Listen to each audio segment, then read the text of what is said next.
Hi అండి. నాలాంటి middle class ఫ్యామిలీకి మీ సపోర్ట్ అవసరం అండి. లైక్ చేయండి, షేర్ చేయండి, సబ్స్క్రైబ్ చేసుకోండి. ప్రతిదీ మనమే సింగిల్గా చేసుకోవాలి.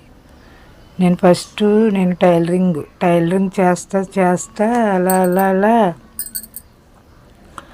ఇప్పుడు శారీ బిజినెస్ చేస్తా, మళ్ళీ టైలరింగ్ మెటీరియల్ అలా ఒక్కోటి అప్డేట్ అవ్వాలండి. ఒక్క ఫీల్డ్లోనే ఉండకూడదు, ఒక్కోటి చేసుకుంటూ ఉండాలి. లైక్ చేయండి, షేర్ చేయండి, సబ్స్క్రైబ్ చేసుకోండి. నాలాంటి వాళ్ళకు మీ బ్లెస్సింగ్ ఎప్పుడు నాకు ఉండాలి. Please like, subscribe, share.